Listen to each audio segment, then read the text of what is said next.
On the board of fate, every piece is more than just a move.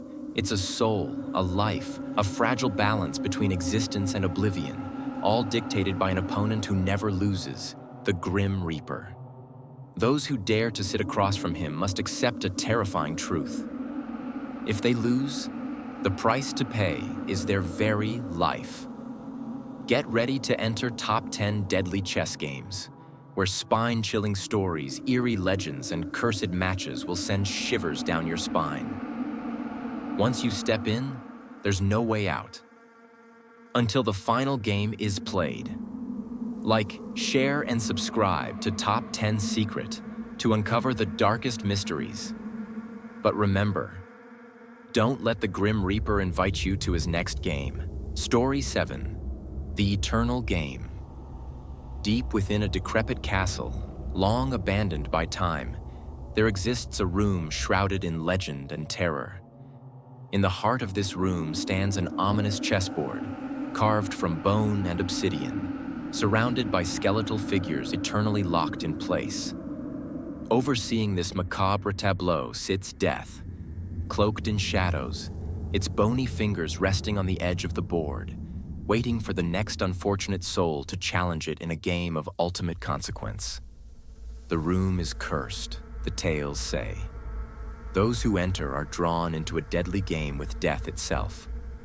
If they win, they gain freedom, but no one ever has. Those who lose are condemned to eternal servitude, their souls trapped as part of the ever-growing audience of skeletal spectators. The story begins with three companions, lured to the castle by whispers of a priceless artifact hidden within.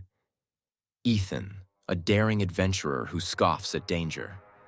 Clara, a historian captivated by the occult. And Miles, a photographer with a taste for the eerie. Driven by curiosity and greed, they braved the warnings of locals and ventured into the heart of the cursed fortress. The castle loomed against the stormy sky, its jagged towers silhouetted by flashes of lightning. Inside, the air was stale, reeking of decay. The trio's footsteps echoed through the halls as they made their way deeper into the labyrinth of stone. Eventually, they found themselves standing before a massive oak door, intricately carved with scenes of death and despair. Above the door, an inscription read, "Play and win, or join the fallen. The game is eternal." Ethan pushed the door open and they stepped into the room. The room was vast, lit only by flickering candelabras whose flames cast unsettling shadows across the walls. At the center, the chessboard gleamed with an otherworldly light. Surrounding it were dozens of skeletal figures, some seated, others slumped, their empty sockets staring blankly at the board.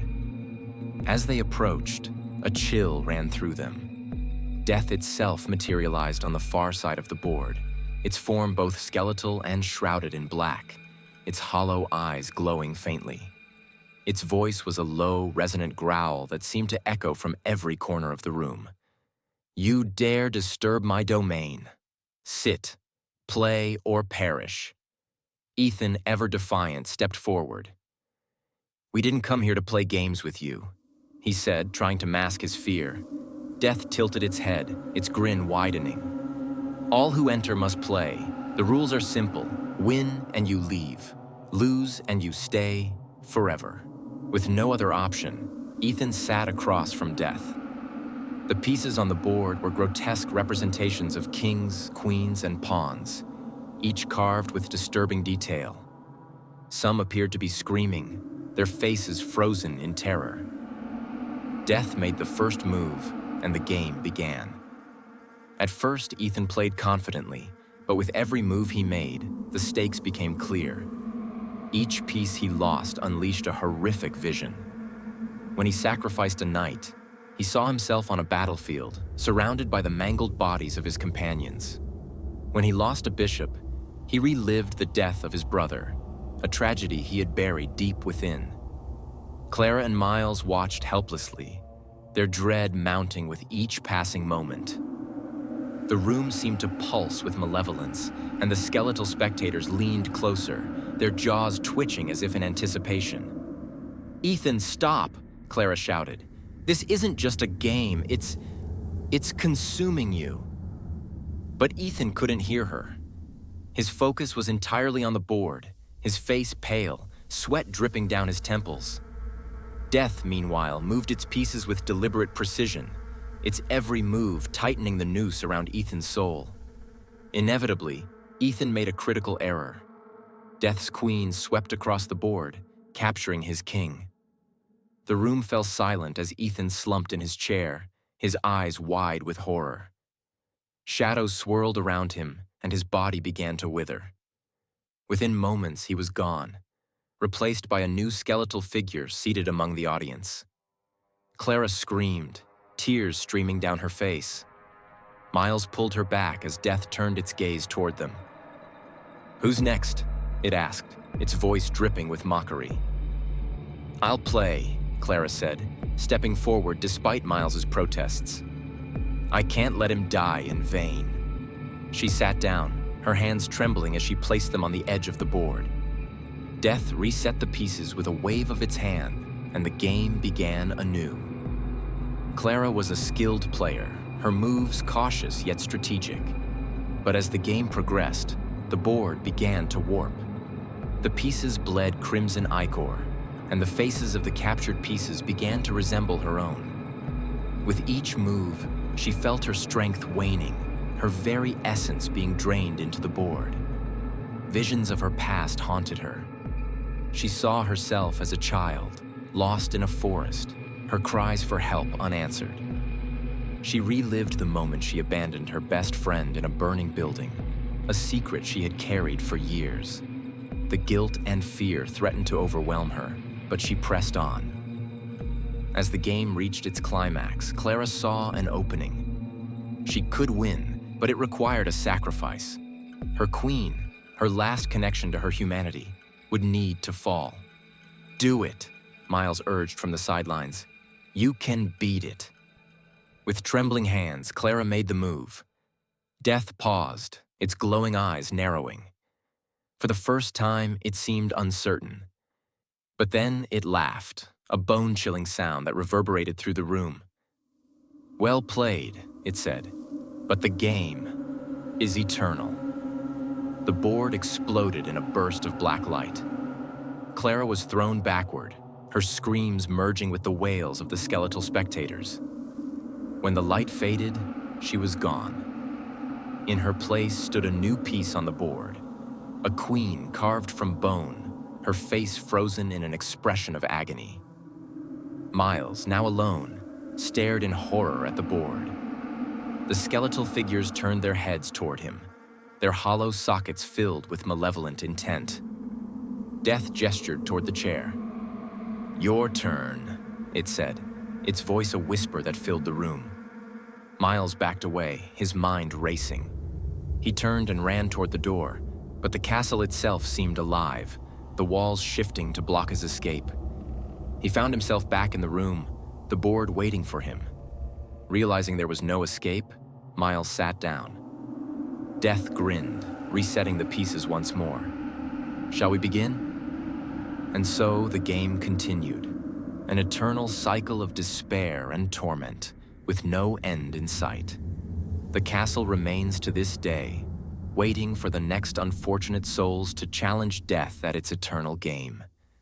Will you be the next to sit at the table?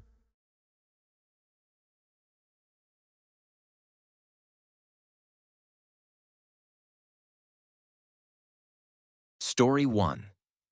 The Curse of the Fallen Angel.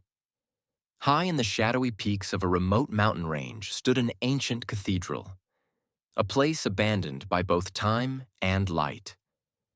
Known as the Cathedral of Shadows, its towering spires and Gothic arches loomed over the surrounding forest like the clawed hands of a monstrous giant. Whispers of dark secrets hidden within its walls spread among the nearby villagers. Tales of curses, screams in the night, and the lurking presence of an otherworldly being known only as the Fallen Angel.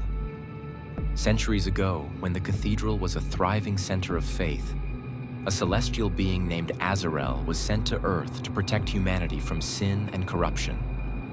Azrael's golden wings and radiant presence inspired awe among the faithful, and his sermons on justice and divine love drew worshippers from far and wide.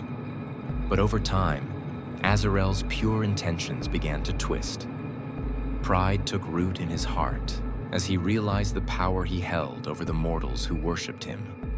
He grew disillusioned with humanity, deeming them weak and unworthy of salvation.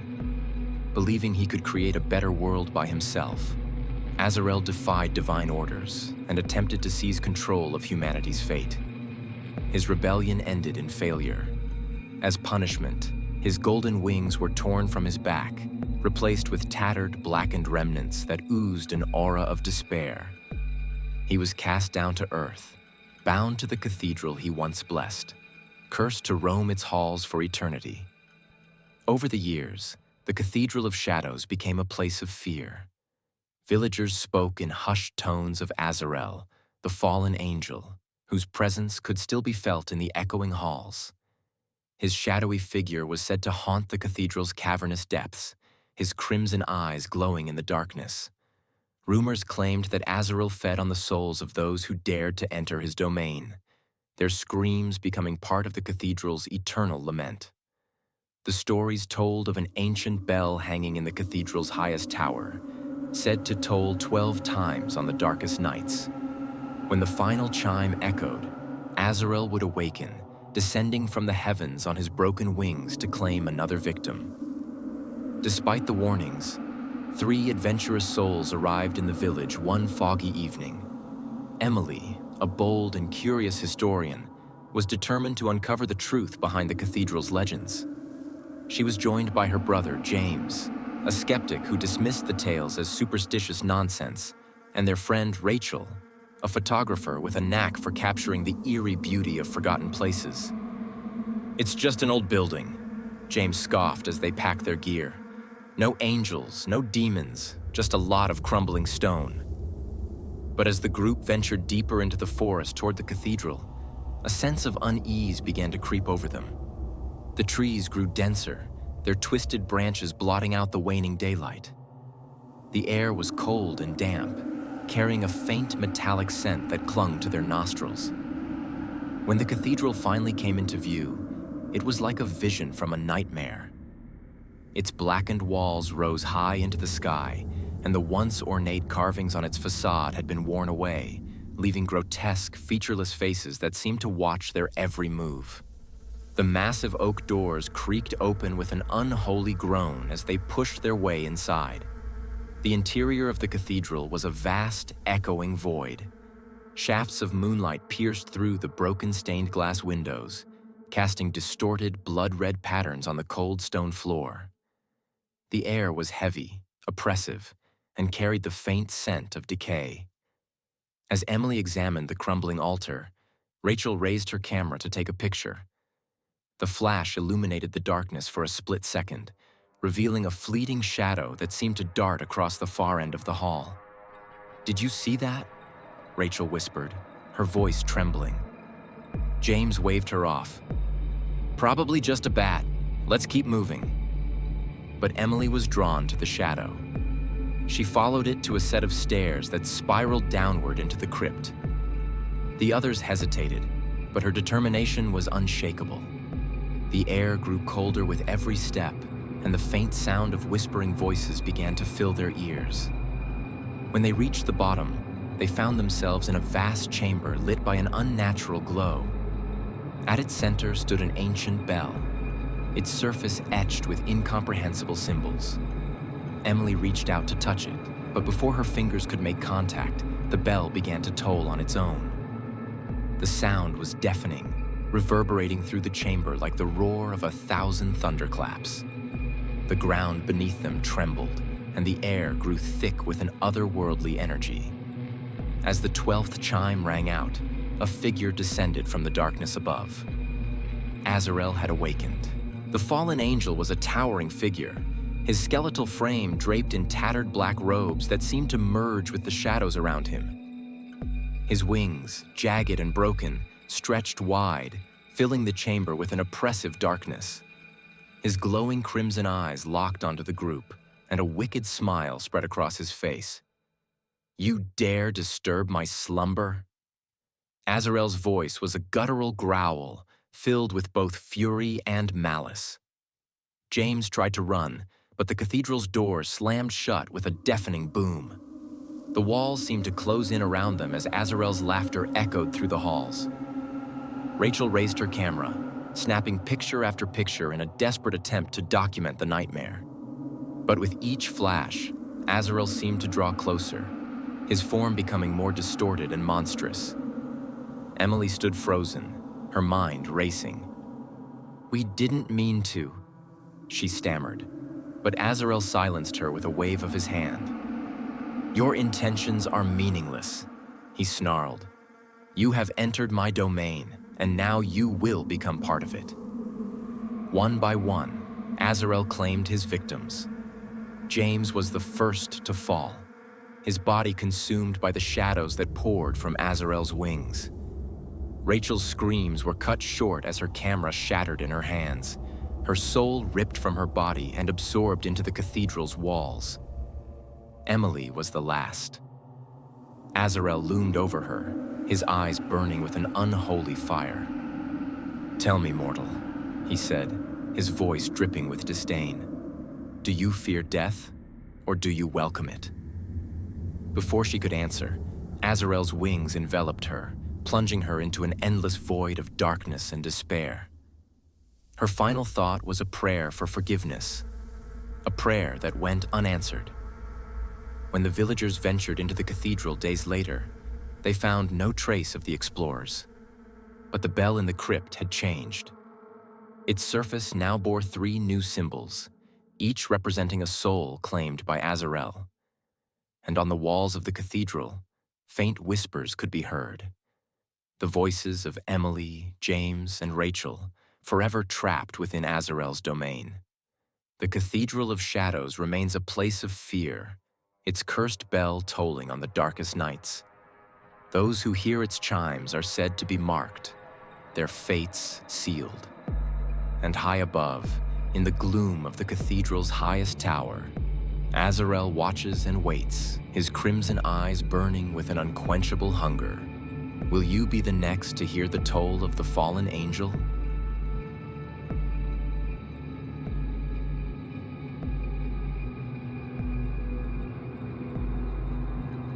Story 3: The Shores of Eternal Dread. Far away from the touch of civilization, a desolate coastline stretches endlessly under a canopy of perpetual storm clouds. Known as the Shores of Eternal Dread, this place has been abandoned by time, shrouded in legends of death and despair. The sand here is cold, like the grave, and whispers of the dead ride on the wind. Among the locals, stories circulate of a being called the Reaper of the Black Sands, a skeletal figure with bat-like wings who rises from the depths to claim the souls of the unwary. Centuries ago, this cursed shoreline was the site of an unholy ritual. A secretive cult, seeking to commune with dark gods, offered countless lives as sacrifices, their blood soaking into the sands. They prayed for power, for immortality. But what they summoned was something far worse. The Reaper of the Black Sands emerged, a harbinger of doom that turned their prayers into screams. The ritual site became tainted, and the cult members were consumed by the very entity they called forth. Their souls became trapped beneath the sand, doomed to writhe for eternity, crying out for release. The Reaper lingered, bound to the cursed shore, its wings spreading shadows over the ocean and its skeletal visage watching over the restless grave. In the present day, 4 university students decided to visit the cursed beach, drawn by their morbid curiosity.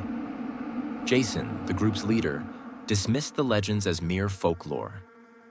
Alongside him were Clara, a photography enthusiast intrigued by eerie locales, Mark, a thrill-seeker with a penchant for danger, and Sophie, a reserved but knowledgeable researcher of occult history. "It's just a creepy old beach," Jason said as they packed their gear. "No monsters, no ghosts, just sand and ocean. The group set out at dawn, driving through thick fog and twisting coastal roads.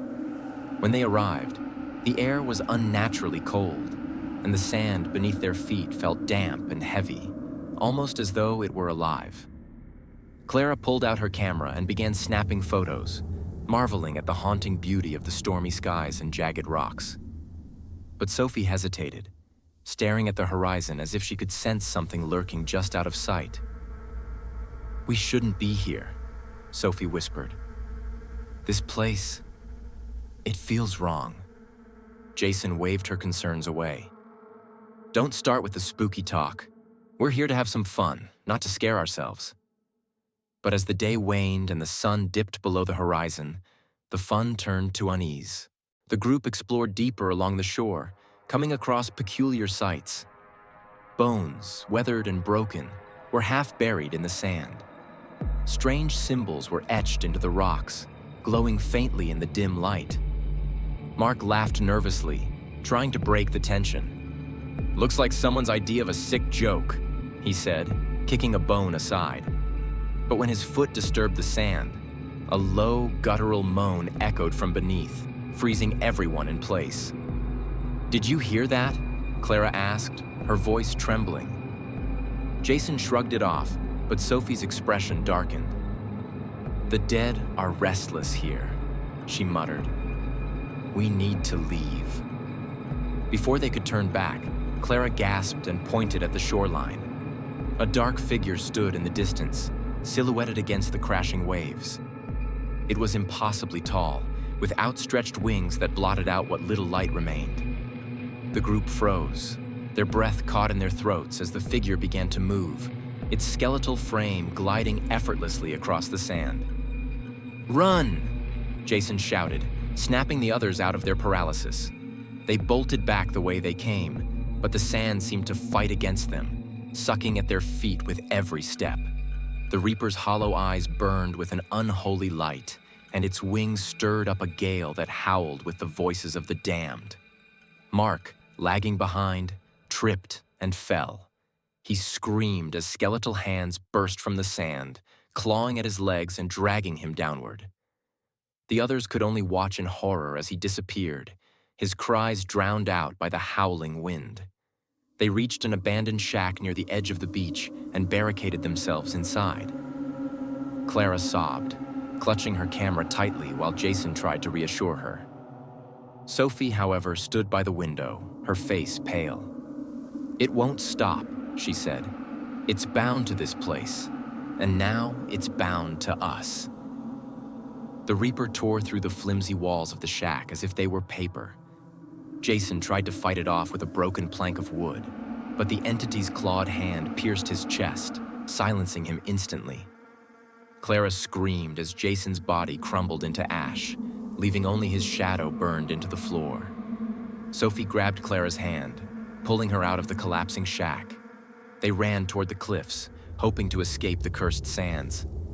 But the Reaper's wings spread wide, blocking out the moonlight as it descended upon them. Clara fell, her camera skidding across the ground. She scrambled to reach it, but the Reaper was faster. Its bony fingers wrapped around her throat, lifting her off the ground. Sophie could only watch as Clara's body turned to dust, her final scream echoing into the night. Alone and cornered, Sophie turned to face the Reaper. She held up an ancient talisman she had brought with her, a relic she had hoped would protect them. The Reaper hesitated, its hollow eyes narrowing as it studied the object. For a moment, Sophie thought she might have a chance, but then it laughed, a deep, resonant sound that shook the ground beneath her feet.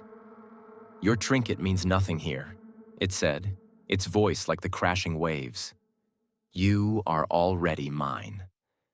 Sophie's screams faded into the howling wind as the Reaper claimed her. The next morning, the beach was silent once more, its sands undisturbed except for a single camera lying in the surf. A local fisherman found it and, out of curiosity, viewed the photos. The images started innocently enough, showing the group's arrival and their exploration of the shoreline. But the final photo chilled him to his core.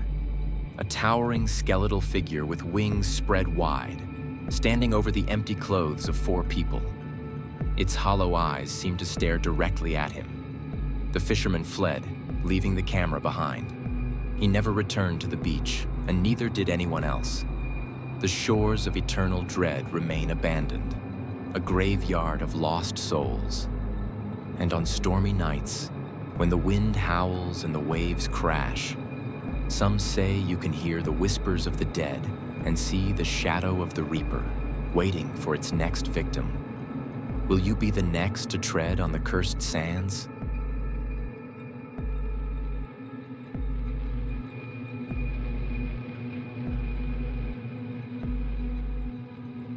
Story 4.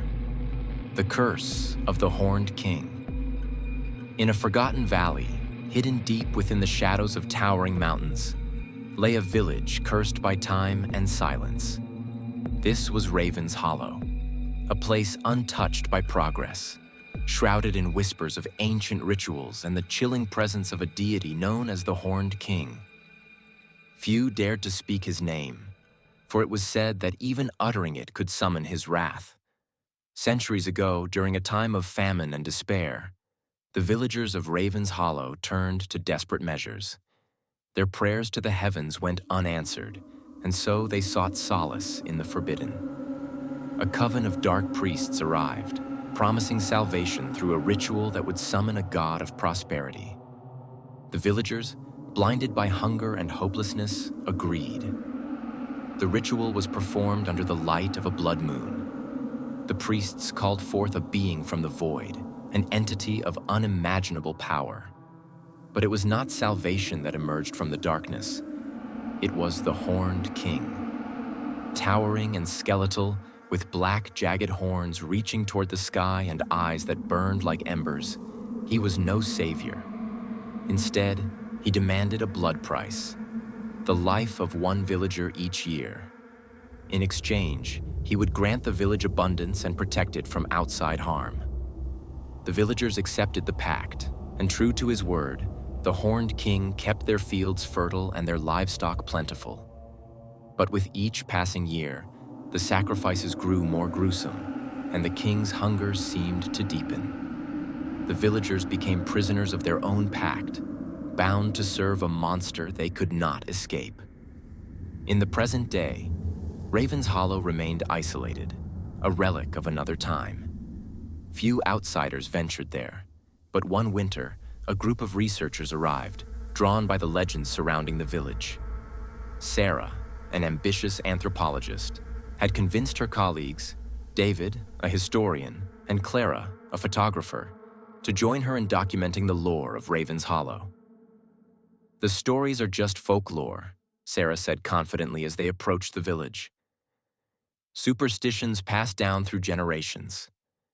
But as they entered Raven's Hollow, unease settled over them. The villagers were pale and silent, their eyes hollow and their movements mechanical. No one greeted the outsiders, though they were clearly being watched. "This place gives me the creeps," Clara whispered, clutching her camera. David nodded in agreement, his usual skepticism replaced by a gnawing sense of dread. As night fell, the group noticed strange activity in the village square. Fires were lit, and the villagers donned dark robes, their faces obscured by wooden masks. Sarah, unable to resist the opportunity for discovery, led her team closer to observe. At the center of the square stood a massive effigy of the Horned King, constructed from bones and ash. Beneath it, a villager knelt, bound and trembling. The crowd chanted in a guttural, ancient language as a priest raised a jagged blade. Clara gasped and snapped a photo, the flash cutting through the darkness. The villagers froze, their heads turning in unison toward the outsiders. The priest's voice boomed. "You have interrupted the ritual. You have angered the king." The crowd surged forward, dragging the researchers into the square despite their protests. The priest pointed at them with the blade, his eyes gleaming with fanaticism. "New blood for the king," he declared. The villagers tied Sarah, David, and Clara to wooden stakes near the effigy. The priest began chanting louder, and the fires roared higher. From the shadows beyond the square, a figure emerged. The Horned King had arrived. He was taller than any human, his skeletal frame cloaked in a shifting black mist. His horns gleamed in the firelight, and his glowing eyes pierced through the darkness. His presence silenced the villagers, who fell to their knees, their faces pressed to the ground. The king's voice was like the grinding of stone. "Who disturbs my feast?" The priest groveled before him. "Mighty king, forgive us. These outsiders have desecrated your sacred ritual. Accept them as your offering." The Horned King approached the researchers, his gaze lingering on each of them. "Your souls reek of fear," he said, his voice a cruel whisper. "It will make the feast sweeter." David, desperate to save himself, begged for mercy.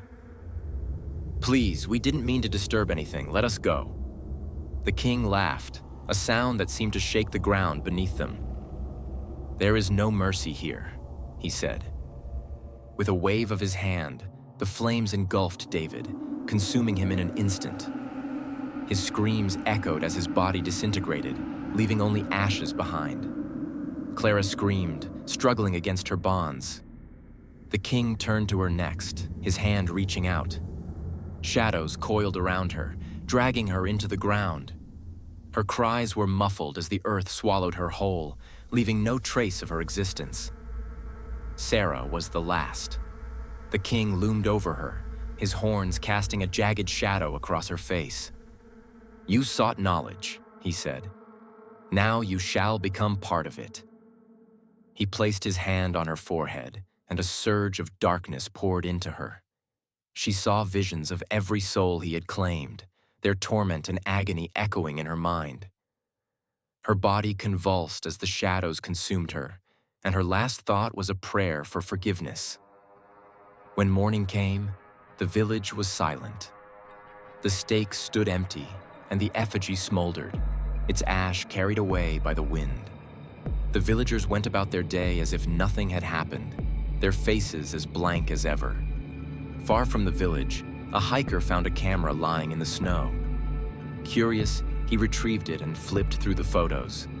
The last image sent a chill down his spine. A towering figure with horns, standing amidst a sea of fire and shadow, its eyes glowing with a malevolent light. The hiker fled, leaving the camera behind. The village of Raven's Hollow remains shrouded in mystery, its dark secret hidden from the outside world. But those who venture too close may find themselves drawn into the Horned King's eternal feast, their souls trapped in his domain forever. And on nights when the moon turns red, the whispers begin again, carried on the wind. The king is watching. The king is waiting.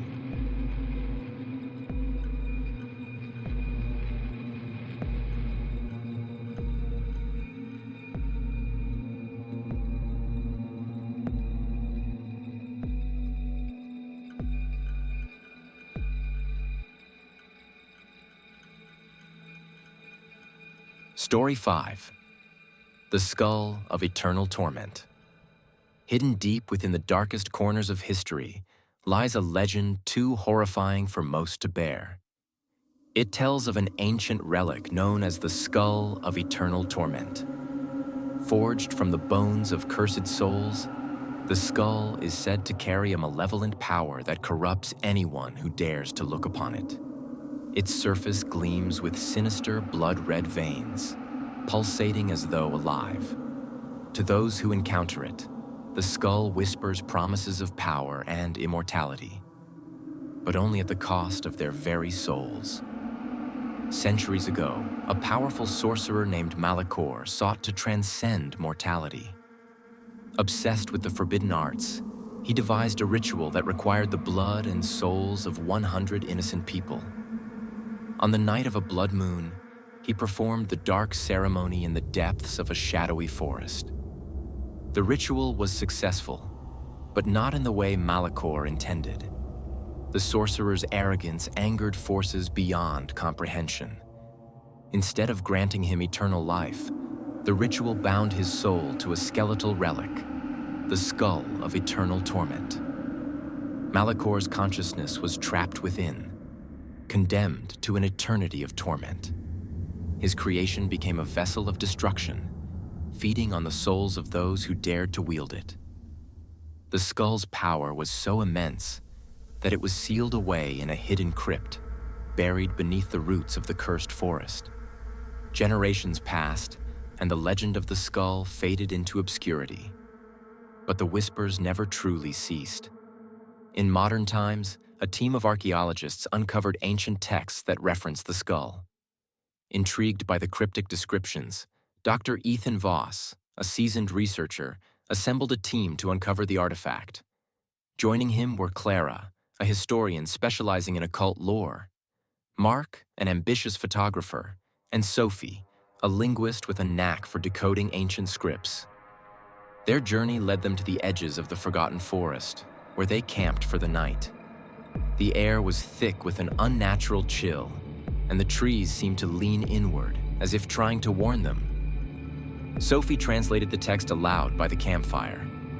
The skull lies beneath the roots of despair. It waits, feeding, whispering, yearning for a new soul to claim. Beware its call, for it promises salvation but delivers only oblivion.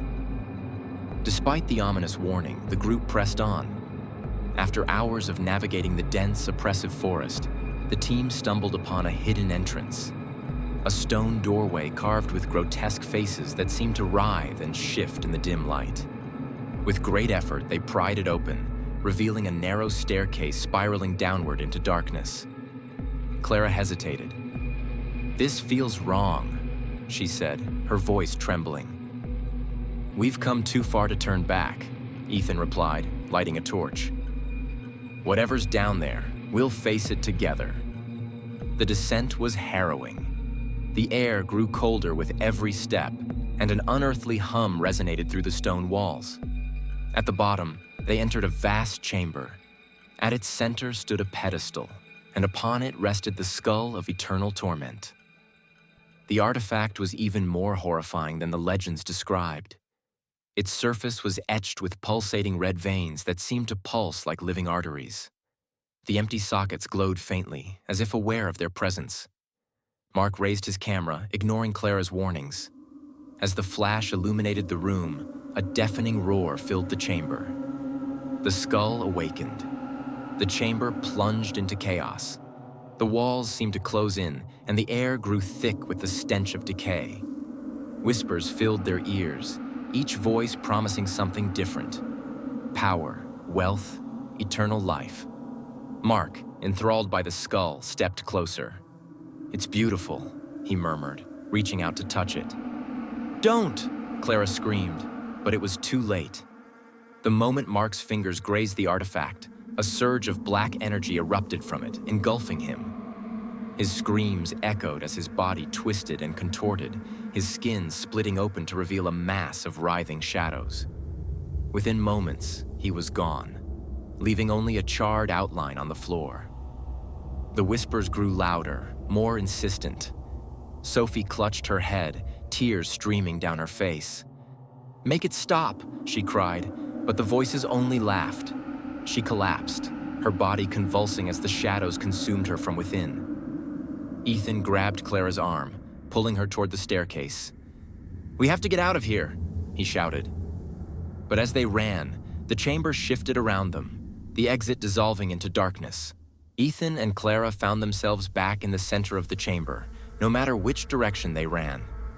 The skull hovered above the pedestal now, its sockets glowing like twin suns. Malicor's voice boomed, reverberating through their bones. "You cannot escape. Your souls belong to me." Tendrils of darkness shot out from the skull, wrapping around Ethan. He struggled, but the shadows pulled him closer. Clara could only watch in horror as he was dragged into the artifact, his body dissolving into ash. The skull turned its gaze to Clara. "You have a choice," it whispered. "Serve me or join them." Trembling, Clara backed away. She remembered the text. The only way to seal the skull was to destroy it, but doing so required a sacrifice. With tears streaming down her face, she grabbed a shard of broken stone from the floor. "You won't take me," she said, her voice steady despite the terror in her eyes. Summoning all her strength, she drove the shard into her own chest. As Clara's blood spilled onto the floor, the skull let out an ear-piercing scream. The chamber shook violently, and the shadows recoiled, retreating into the artifact. The glowing veins dimmed, and the whispers fell silent. With a final thunderous crash, the crypt collapsed, burying the skull and its cursed power. Days later, a team of rescuers found no trace of the archaeologists, only a sealed stone doorway covered in fresh cracks. Legends of the cursed skull resurfaced, warning all who might dare to seek it. But in the dead of night, beneath the ruins of the forest, a faint red glow still pulses, and the whispers begin anew. Will you be the next to hear the call of the skull of eternal torment?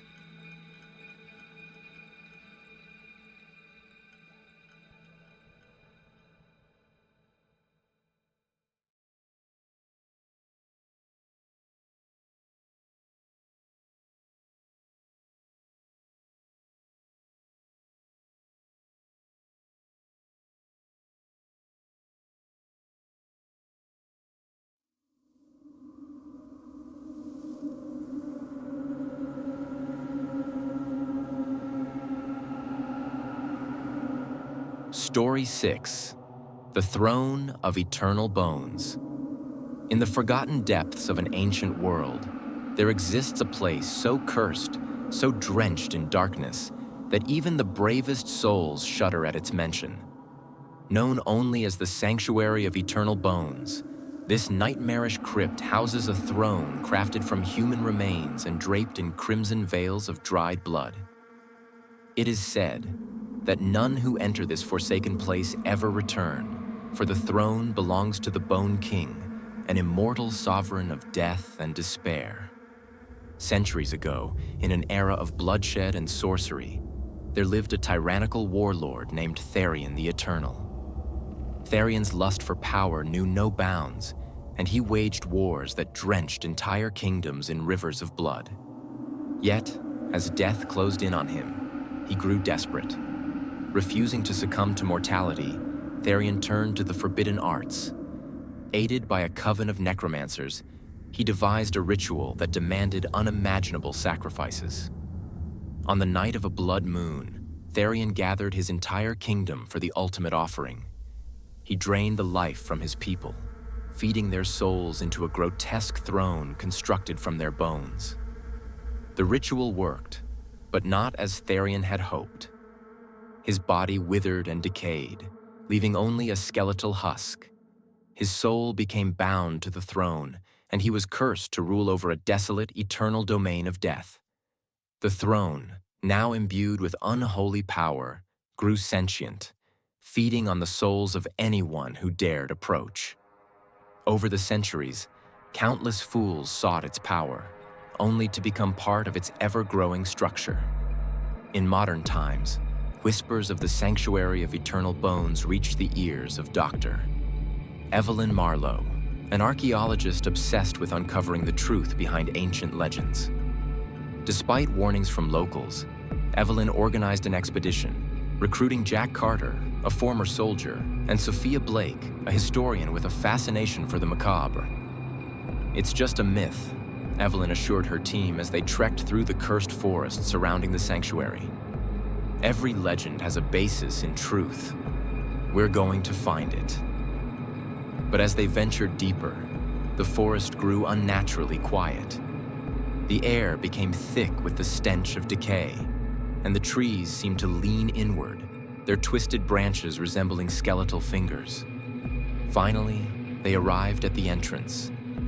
A massive stone door carved with grotesque depictions of suffering and death.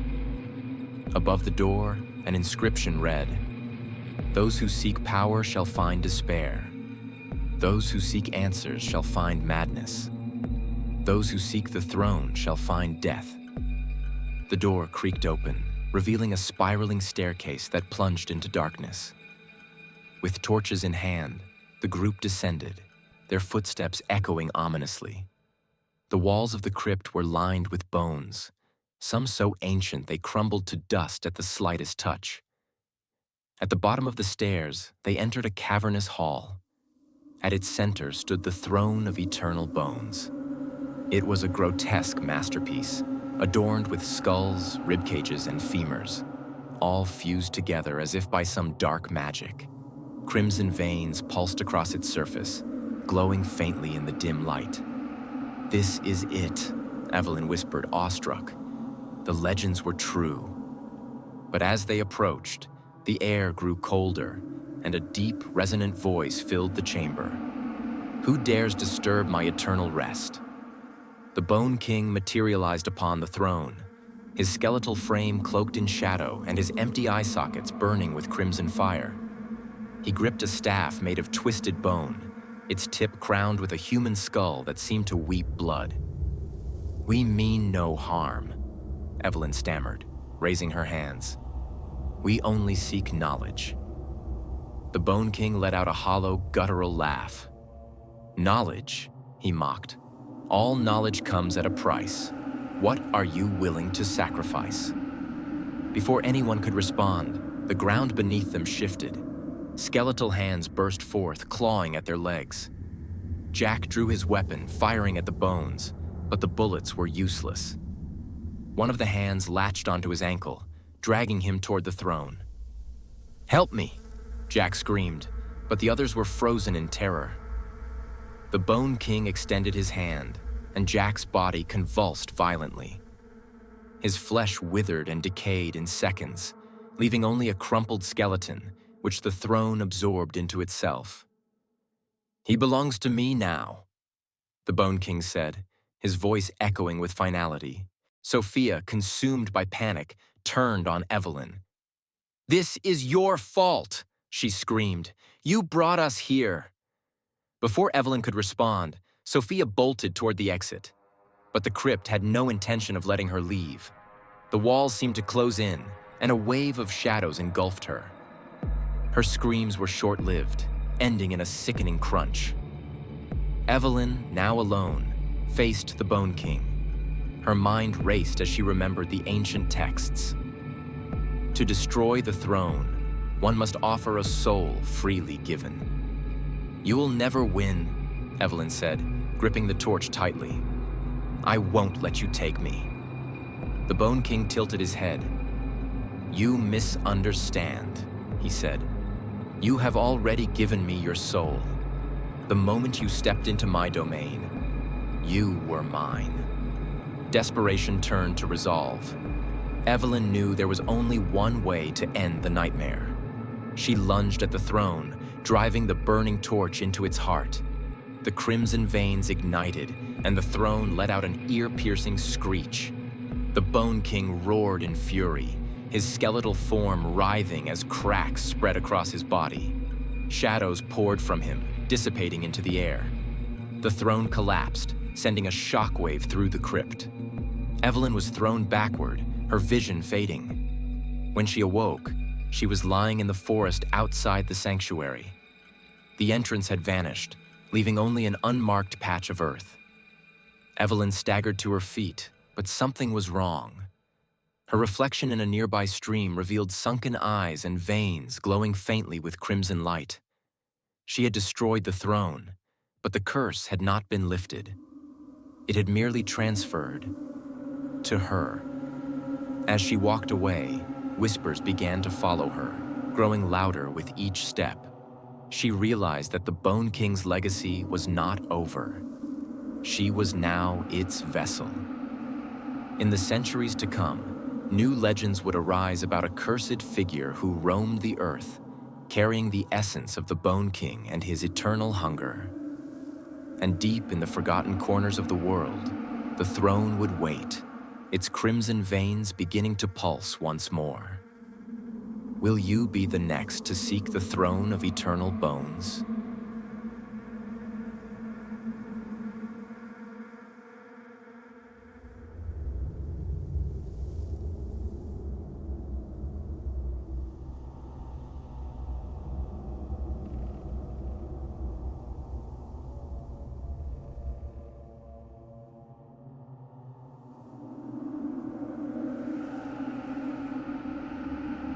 Story 2. The Curse of the Invisible Keeper.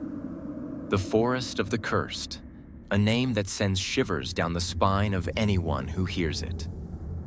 This is a place where sunlight struggles to penetrate the thick canopy of trees, where darkness and death reign supreme. Legends speak of a monster with glowing golden eyes that guards the cursed land deep within the forest. Few know that this creature was once a man, a dark sorcerer transformed after a failed ritual to extend his life, forever trapped between life and death. The story of the curse dates back hundreds of years, when a dark sorcerer named Nam performed a forbidden ritual. He sought eternal life, but instead of achieving his wish, he was bound to the forest and turned into a horrifying creature, eternally tormented by an insatiable hunger for souls. Since then, anyone who steps into the forest becomes his prey, their souls devoured, their flesh reduced to ashes. Despite the chilling legends, a group of 6 young hunters decided to explore the forest. They dismissed the villagers' ghostly tales, believing them to be mere scare tactics meant to hide some ancient treasure. The group's leader, John, was a fearless skeptic who believed that everything could be explained logically. They entered the forest as twilight began to fade. The air grew heavy, damp, and reeked of decay. Towering ancient trees loomed overhead, their gnarled branches like the claws of giants reaching for them. At first, all was eerily quiet, broken only by the crunch of dry leaves underfoot. But as they ventured deeper, they began to hear faint whispers from all directions. "Did you hear that? What is it?" one of them asked nervously. John smirked. "It's just the wind. Stop scaring yourself." But it wasn't the wind. As night fell, the hunters realized they were hopelessly lost. The trees seemed to shift and move, forming a living maze. They decided to set up camp, though none dared to sleep. Strange noises filled the night. Soft footsteps brushing over leaves, the snap of breaking branches, and at times, a raspy, labored breathing that seemed unnervingly close. Mike, one of the group, volunteered to check the surroundings with a torch. But when he returned minutes later, his face was pale and his lips quivered, unable to form words. The group pressed him for answers, but Mike could only shakily point toward the depths of the forest. In the flickering torchlight, they saw them, 2 glowing golden eyes watching them. Then it attacked. A blood-curdling scream ripped through the night as blood splattered and Mike vanished into the shadows. The remaining hunters fled in panic, but the guttural growls of the creature pursued them relentlessly. One by one, it dragged them away, their screams swallowed by the darkness. Only John and David were left, running for their lives in the suffocating void. John and David eventually stumbled upon a narrow trail that seemed to lead out of the forest. But they were not alone. The creature's heavy footsteps echoed behind them, drawing closer with each passing second. David tripped and fell, and before John could help him, a skeletal hand with sharp claws seized David and pulled him into the abyss. John ran as fast as his legs could carry him, his lungs burning and his heart pounding. He finally saw the lights of the village and collapsed in exhaustion, stumbling into the nearest house. Panting heavily, he recounted the horrific events to the bewildered villagers. But as he glanced at a nearby mirror, he froze in terror. The reflection staring back was not his own. His eyes had changed, now glowing with the same eerie golden hue as the creature.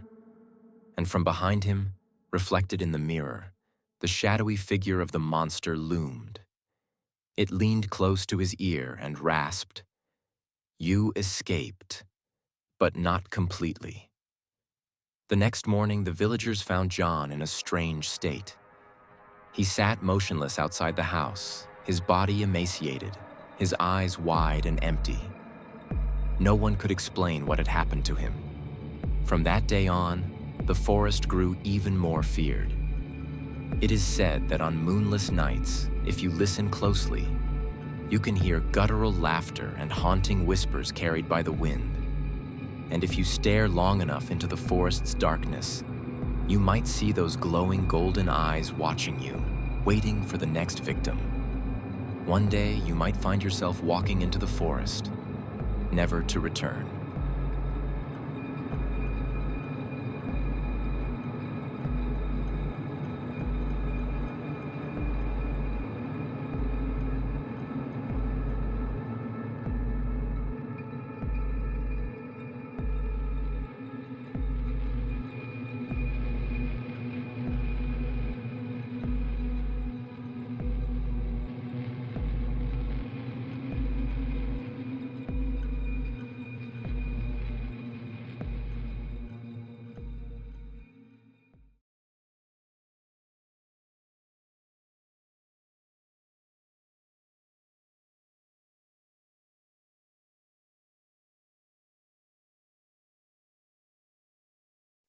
Story 8.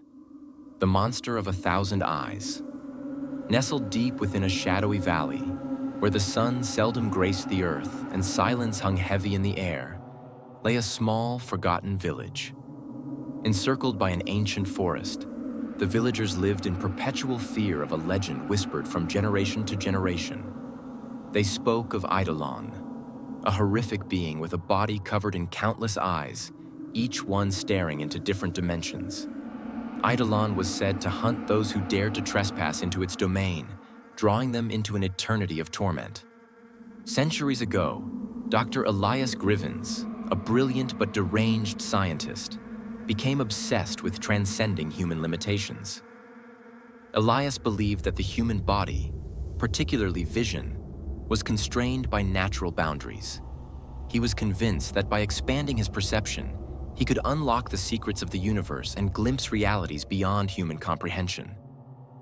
Elias began a series of gruesome experiments, abducting subjects from neighboring towns. Using forbidden texts and dark rituals, he fused their eyes into his own body, believing that each eye would allow him to see a new layer of existence. But the experiment went horribly wrong. On the night of a rare planetary alignment, Elias performed his final ritual. Instead of enlightenment, his body twisted and contorted, his skin peeling away to reveal a pulsating mass of flesh covered in eyes, each one dripping with black ichor. His humanity was gone, replaced by a monstrous form trapped between dimensions. Elias's creation unleashed a curse on the surrounding lands. The forest grew darker, the air heavier, and the villagers who ventured too close to his domain vanished without a trace. Over time, the villagers named the creature Eidolon and warned all outsiders to stay away. One foggy autumn morning, 4 college students arrived in the village, oblivious to the warnings etched into the fabric of its existence. James, an aspiring filmmaker, led the group, eager to capture footage of the mysterious forest for his horror documentary. His companions were Clara, a history major fascinated by myths, Ethan, a skeptic who mocked the supernatural, and Lucy, quiet and timid, but curious nonetheless.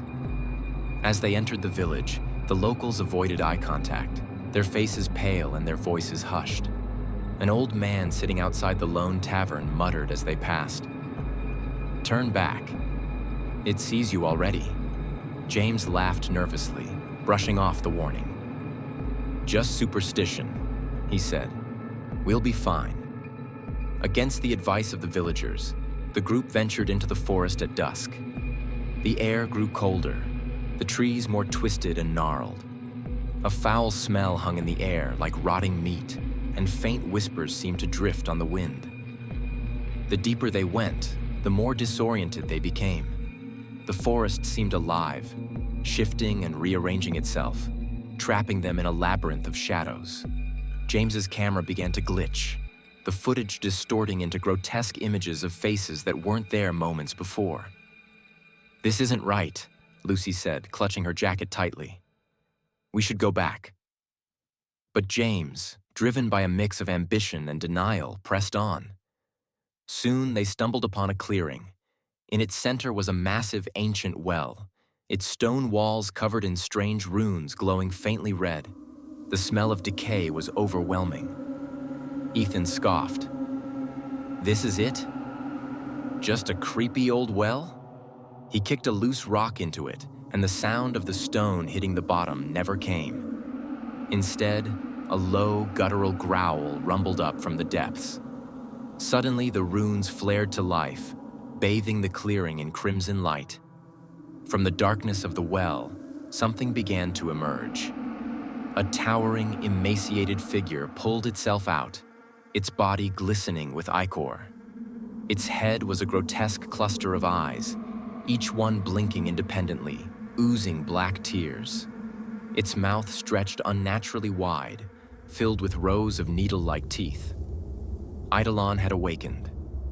The creature moved with a horrifying elegance, its many eyes locking onto each member of the group. James fumbled with his camera, capturing footage as he whispered, This isn't possible." Eidolon's voice echoed in their minds, a cacophony of whispers and screams. "You have seen me. Now you belong to me." Ethan, always the skeptic, yelled, "Run!" He grabbed Lucy's hand, and the group bolted into the forest. But no matter how far they ran, the clearing seemed to follow them. The trees bent and twisted, guiding them back to the well. Eidolon appeared ahead of them, moving impossibly fast. It reached out with a skeletal hand, its claws dripping with black fluid, and grabbed Ethan by the throat. His scream was cut short as the creature's eyes began to glow. One by one, Ethan's eyes were sucked from his skull, merging into Eidolon's grotesque form. His lifeless body crumpled to the ground. Lucy screamed, her voice breaking. "We have to get out of here." James, Clara, and Lucy managed to escape the clearing, finding temporary refuge in a hollowed-out tree. Clara examined the symbols she had hastily copied from the well's edge. "These runes, they're a binding spell," she said, her voice trembling. "The well isn't just a prison, it's a gateway.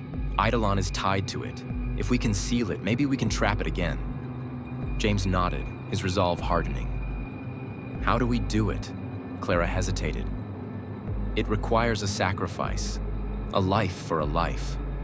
Lucy's eyes widened. "Number, there has to be another way." But before they could argue further, Eidolon's chilling growl echoed through the forest. The ground trembled as it drew closer, its many eyes glowing like lanterns in the dark. The group returned to the clearing, knowing they had no other choice. Clara began chanting the incantation inscribed on the runes, her voice shaking but determined. Eidolon emerged from the shadows, its grotesque form illuminated by the blood-red light of the well. It lunged at them, but James threw himself in its path, wielding a makeshift torch. "Finish the spell," he shouted as Eidolon's claws tore into him. His screams echoed as the creature absorbed his essence, its body growing even more grotesque. Clara's chanting reached its crescendo. The runes flared brighter, and a vortex of crimson light erupted from the well, pulling at Eidolon's form. The creature thrashed and roared, its many eyes staring at Clara with burning hatred. "You cannot contain me," it hissed. "I am eternal." In a final act of defiance, Clara stepped toward the well, her voice unwavering. "Not anymore." With one last breath, she threw herself into the vortex, completing the spell. The well's light exploded outward, and Eidolon's form was dragged screaming into the abyss. Lucy awoke alone in the forest. The clearing was gone, and the well had vanished, as if it had never existed. Shaking, she stumbled back to the village, clutching James's camera. The footage was intact, but the final frames were unlike anything she had ever seen. The camera had captured Eidolon's eyes staring directly into the lens, and as she watched, she felt a cold presence behind her. She turned, but there was nothing there. Yet she knew. Eidolon wasn't gone. It was watching, waiting, and it would return. Will you dare to enter the forest and face the monster of 1,000 eyes?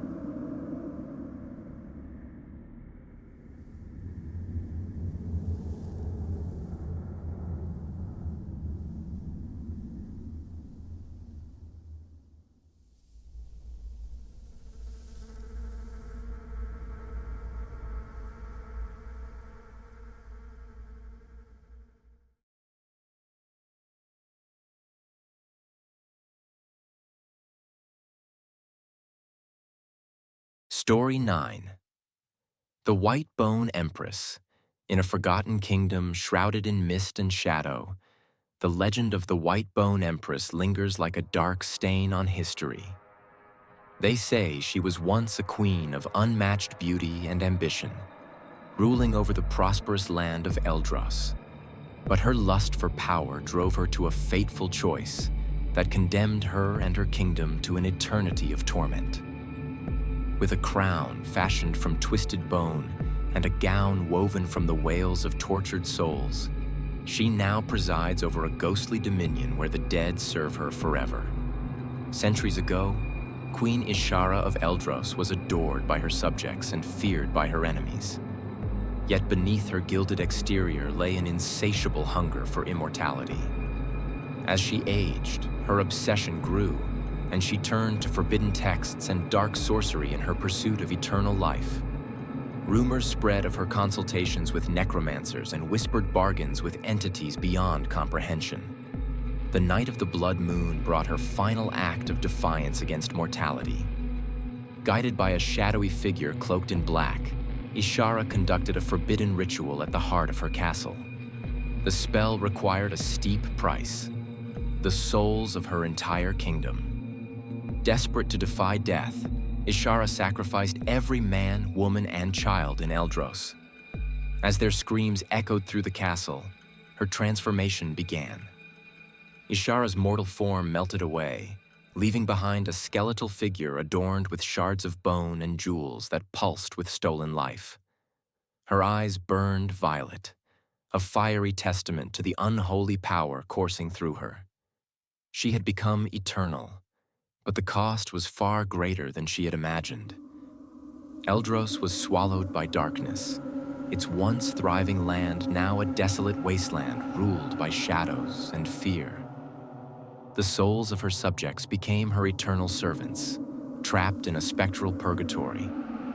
In the present day, the cursed kingdom of Eldros is an enigma, hidden by a perpetual fog that no traveler dares to cross. But to a group of young explorers, the stories of Eldros were irresistible.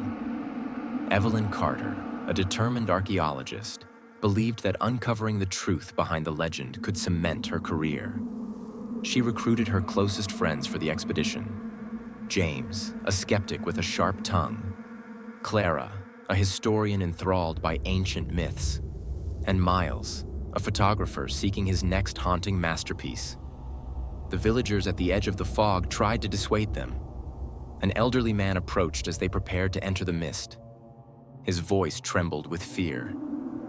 "Turn back now. The Empress sees all. Once you've entered her domain, she will claim your soul." James scoffed, dismissing the warning as superstition. "We'll be fine. It's just fog and fairy tales." With that, the group stepped into the mist, unaware that they were crossing a threshold into a place where the rules of life and death no longer applied. The mist grew thicker as they ventured deeper, muffling their voices and swallowing the sound of their footsteps. The air grew colder, and an oppressive silence settled around them. After what felt like hours, they stumbled upon the ruins of Eldros. The once grand castle loomed ahead, its spires jagged and broken, its walls covered in a strange, pulsing moss that seemed alive. The group explored the ruins cautiously. Inside the castle, the air was heavy with decay. Tattered banners hung from the walls, and skeletal remains littered the floor. In the throne room, they found her. At the center of the room sat the White Bone Empress, motionless on her throne of bone and gold. Her crown gleamed with rubies that seemed to drip blood. Though she did not move, her violet eyes burned with an otherworldly light, and her skeletal fingers rested on the arms of her throne. "Is this real?" Miles whispered, raising his camera. "I have to capture this." Before anyone could stop him, he took a photo. The flash illuminated the room, and the Empress's head turned toward them with an audible crack.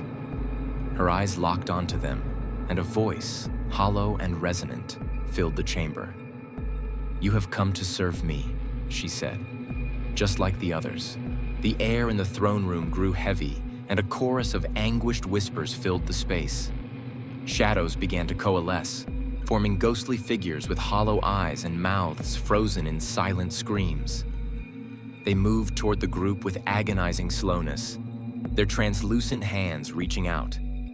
James bolted for the door, but it slammed shut before he could escape. "What the hell is this?" he shouted, pounding on the unyielding wood. Clara, clutching a book she had brought for reference, frantically flipped through its pages. "There has to be a way to stop her," she muttered. "Some way to break the curse." Evelyn approached the Empress cautiously, her voice steady despite the terror gripping her. "We didn't come to disturb you. We only want to learn about your story." The Empress rose from her throne, her movements impossibly smooth and fluid. "My story," she hissed. "It is written in blood and death, and now it continues with you." She extended a skeletal hand, and Evelyn felt an invisible force wrap around her throat, lifting her off the ground. The Empress's eyes burned brighter as she began to drain Evelyn's life force. Clara shouted an incantation from her book, and the force around Evelyn released. The Empress turned her attention to Clara, her bony fingers curling into fists. "You think mortal words can stop me?" she mocked. "I am eternal." "Not if we destroy your throne," Clara retorted. She pointed to the throne of bone, now pulsating with a crimson glow. "Your power is tied to it. If we break it, we break you." The Empress let out a chilling laugh. "Then come and try." The room erupted into chaos. Shadows surged forward, dragging James into their depths. His screams were cut short as his body disintegrated, leaving behind only his terrified face etched into the stones of the castle. Miles tried to attack the throne with a piece of debris, but the Empress intercepted him, tearing his soul from his body with a single gesture.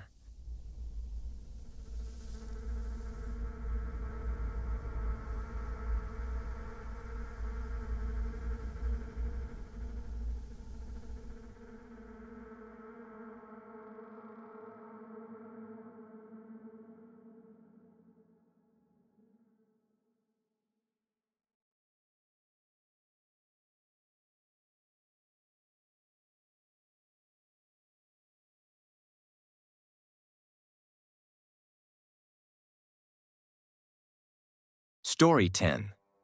The Eternal Chess Match. A battle of souls. Deep within the abyss, hidden in the fiery halls of a forgotten realm, there exists a room beyond the reach of time. In its center, a chessboard of obsidian and bone stands as the battleground for an eternal conflict. Across this board sit two beings of unimaginable power: Belzar, the demon prince of the pit, and Seraphina, the angel of radiance. Their match is not merely a game, but a cosmic struggle for the fate of souls. And every piece on the board represents a life in limbo, teetering between salvation and damnation. The legend tells of a contract struck eons ago, a wager between the forces of good and evil. Instead of waging war that would obliterate creation, they agreed to settle their disputes through this game of chess. Each piece is a soul that has strayed from the mortal path. If Belzar wins, the soul is dragged into eternal torment. If Seraphina prevails, the soul ascends into eternal peace. Yet, there is a catch. The game can never truly end.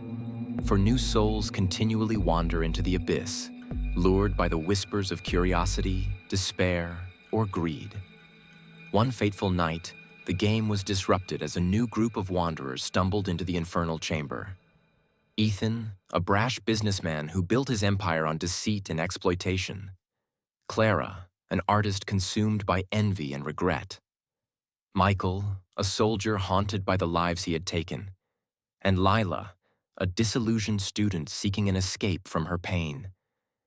They had no memory of how they arrived, but felt an overwhelming sense of dread. The air crackled with energy as Belzar and Seraphina paused their match to observe the newcomers. The demon's lips curled into a wicked grin. Fresh pawns for the game. How delightful. Seraphina's eyes, glowing like twin suns, softened as she gazed at the terrified souls. "They still have a chance," she said. "We must give them hope." Belzar gestured to the board. "Let them play, then. Let's see if they can decide their own fate."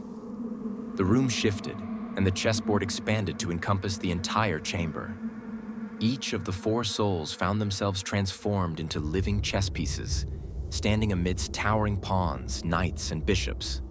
Belzar and Seraphina took their places as opposing players, their hands hovering over the board like gods manipulating mortals.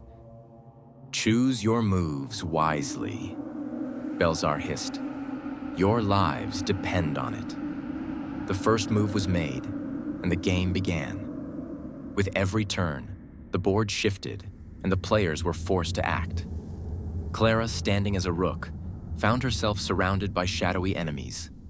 Ethan, a knight, was tasked with charging into battle. Lila, a pawn, was told to advance cautiously, while Michael, the king, was the primary target of Belzar's schemes. As the game progressed, the players realized that each move came with a price. When Clara captured an opposing pawn, she was flooded with visions of her jealousy destroying her relationships. When Ethan sacrificed another piece to save himself, he heard the screams of those he had betrayed in life. "This isn't just a game," Lila whispered, tears streaming down her face. "It's punishment." Belzar's laughter echoed through the chamber. "Indeed, little pawn. Every decision reveals the truth of who you are, and the truth is ugly." Seraphina countered with her own words of encouragement. "You can change. Redemption is within your grasp, but you must fight for it." As the match intensified, Belzar began to whisper into Ethan's mind. "Why should you trust them?" The demon purred. "They'll sacrifice you to save themselves. Strike first and you'll survive." Ethan, consumed by paranoia, turned on Clara, leaving her exposed to an attack. She screamed as shadowy tendrils enveloped her, dragging her into the darkness. Her final words echoed in the chamber. "We could have won together." Ethan's victory was short-lived. The shadows that claimed Clara now turned on him, consuming him in an instant. Belzar's grin widened. Greed always pays its due. Only Michael and Lila remained, facing an overwhelming force of dark pieces. Michael, as the king, was immobilized by the rules of the game. Lila, the weakest piece, had to make the final moves. "You can do this," Seraphina urged. "Even the smallest piece can change the outcome." Belzar sneered. "She's a pawn, worthless. Sacrifice her and end this."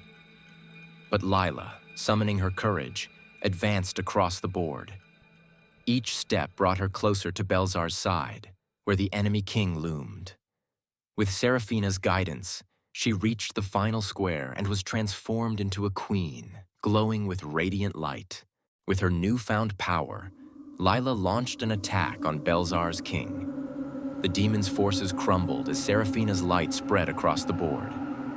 Michael was freed from his paralysis and joined the assault. Together, they cornered Belzar's king.